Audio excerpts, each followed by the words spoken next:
Magandang araw po. So, ipagpapatuloy po natin ang ating mga pagsagot. Nandito pa din po tayo sa part 8 na. No? This is part 8, part 1. Doon sa sagot natin sa part 8 content, itong ating kausap noong January 16. Samantala, bago tayo magpasimula, agad ko lang bigyan ng kaunting pananalita, no? Yung may kinalaman doon sa part 7 nakaraan. Pinatunayan po natin na ang SYRP ay hindi tumutukoy sa Western Pishito. Inuulit natin kapag sinabing SYRP dito pa rin sa aklat ni Metzger. SYRP, yan po ay tumutukoy sa 22 books. Yan yung gawa ni Rabola, Pishita. Yan yung revision, no? At walang sinasabi sa aklat ni Metzger na ang SYRP ay tumutukoy sa Western. Yung binabanggit sa page 332 ng aklat na ito, ang tinutukoy doon ay readings lang, no? At walang tinutukoy doon na SYRP alone. Ipakita uli natin sa isa pang referensya. Ayan. Wala kang makikitang SYRP alone. Kasi either Philoxenian or Herculean, walang problema sa reading tayo. Pero hindi ito ang nagde-define para sabihin mo na ang SYRP ay tumutukoy sa Western o Pishito, no?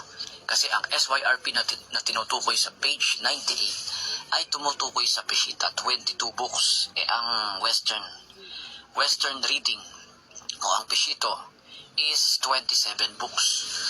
Makikita niyo po, Pishita, that is 22. Ayaw niyang tanggapin na yan i-revision, nakasulat na nga dyan . Ipakita natin ngayon yung Western reading. Ang nakalagay doon sa Western, yan po ay 27, no? Ayan, 27 book referred to the Western. Kaya imposibleng yan ay Pishi. Yung nasa page 98 ng aklat ni Metzger na Pishita, which is SYRP, imposibleng yun ay Pishito Western dahil ang Pishito is 27. At pinatutunayan niya ng aklat ni Lamsa na kapag sinabing Pishita Eastern, yan po ay tumutukoy sa 22 books. Ayan, so maliwanag po ang bagay na iyan. Huwag po kayong papadaya kanino man. Ngayon, sinabi natin ng nakaraan, yung naging notion gawa ng mga few scholars, hindi naman talaga galing kay Tischendorf, no? Doon sa kanyang M. Neal document, inihayag niya ang bagay na ito, So ating referensya, Sigla for the Syriac versions of the New Testament, no? Sa page 177. Ito po yung hindi ko po conforme sa uniformity dito sa list kung saan nilagyan ng SYRP yung Herculean. And we know that Herculean belongs to the Pishito family.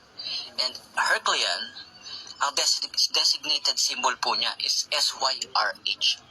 And nilagyan po ng few scholars ng SYRP. Kaya ito po yung lumitaw na confusion. Nagkaroon po ng confusion. Bunga ito nung diversity of systems of symbols employed ng mga few scholars. Pero yan po ay mali. Hindi siya sumasang-ayon sa uniformity dito sa lista to. Kasi ang SYRP is Pishita. Bakit inilagay sa Herculean? Ang Herculean is SYRH. Ngayon, ano ang katunayan ganon? Doon sa sinabi, huwag tayo magbigay ng pakahulugan. Ang kuhain natin ng paliwanag, yung pinanggalingan ng source na si Tischendorf. At according doon sa kanyang M. Neal document, ito ang sinasabi naman sa page 178. Ang sabi dito, basahin natin. SYRP representing as he explained, yung kay Tischendorf, Syriaca posterior. In his comment on this passage, M. Neal adduces as a witness for augmented text Pesh code, an error only to be explained as misinterpretation of SYRP. Error daw po o mali na sabihing misinterpretation ng Pesh code yung SYRP. Dahil wala namang pinagkaiba yung SYRP sa Pesh code o Peshita Codices. Napakalino ng paliwanag na yan. Kaya nagoyo yung mga nagsasabi na ang SYRP is pertain o tumutukoy sa Peshito o Western. Dahil ang SYRP ay tumutukoy sa Peshitta Codices, 22 books. Ayan. Kaya yung ipinakita ko kaganina, yun ay maling designation. Ayan o, Herculean yan, tapos nilagyan ng SYRP. Ginawa yan ng mga few scholars, pero hindi naman talaga galing kay Tischendorf doon sa source nung SYRP na yon, ano. At yan ay naihayag doon sa kanyang MNIL document. So sana maliwanag na ang bagay na yan. Defuncted na yung SYRP symbol na sinasabing yaan daw ay Peshito, pero Peshitta naman talaga, o Eastern Peshitta text, which is revision ni Rabula. Ngayon, punta na tayo dito sa ating sasagutin sa part 8, no? Part 1. Ito, pakinggan na natin itong ating sasagutin. 78. Yan. Rabula suppress Dadi at Tesaron. So, ang ipinapakita niya rito, ipapakita natin mamaya yung document, at ito po yung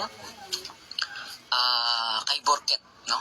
Pakinggan natin siya. And substituted in its place a revision of the Old Syriac version of the four Gospels. Ano yung revision of the Old Syriac version na yun? Yun yung Peshito. Yun yung Western. Ayan, so sinasabi niya yung revision daw yung Peshito. Yun po yung Peshitta. Ano? Okay, tuloy natin yung kanyang paliwanag. Precise Peshito. Western Peshito. In which both the readings and the renderings were brought into much closer conformity with the Greek text as read in Antioch in the 5th century. At the same time, also in accordance with the custom of Antioch early in the 5th century. Ito na, ano ginawa ni Rabula? Ayun, so 5th century, no? Tamang-tama doon sa referensya ni Metzger, yung Peshitta Eastern 5th century yun.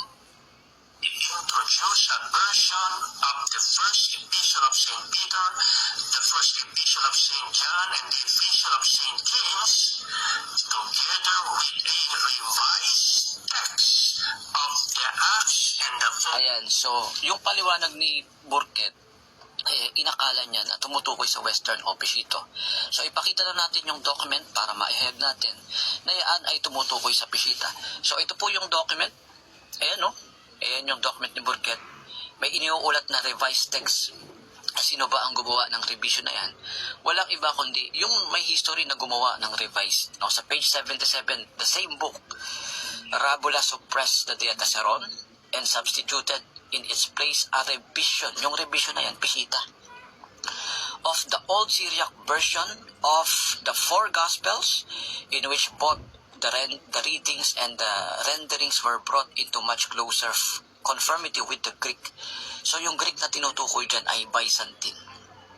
Kaya ang tinutukoy na revision dito ni Rabula is Peshitta, Eastern, hindi Western Peshito. Napakamali ng unawa nitong kausap natin. Hindi naman kukontrahin ni Burkett si Metzger. Ano? Kasi pareho sila ng pagkaunawa. Ayan, o. O, yung sinasabi, aklat ni Metzger, yan din ang sinasabi ni Burkett.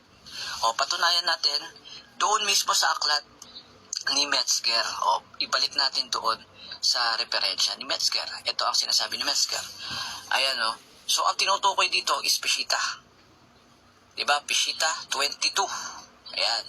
So, ang sabi sa Peshitta 22, yung kanyang Gospels daw, closer sa Byzantine. Ang Byzantine type po, Greek yun yung sinasabi ni Burkett. Pero yung kanyang Acts, maraming striking agreements sa Western. Kaya nga, hindi na kumbinsi yung mga scholar na yung reading na Church of Christ is yun ang tamang reading variants, kundi Church of God talaga. Ano? Kaya yung tinutukoy talaga ni Burkett, itong revision ni Rabula at Peshitta yon. So maliwanag dito sa ating ipinakita na pamalian natin sa muli itong sinasabi ng ating kausap. Hindi na talaga makakaahon. Ano, salamat sa inyong pakikinig.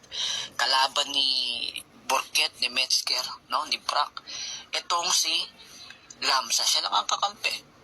O ngayon, meron siyang tanong, sasagutin natin yan sa susunod na part. Salamat sa inyong pakikinig.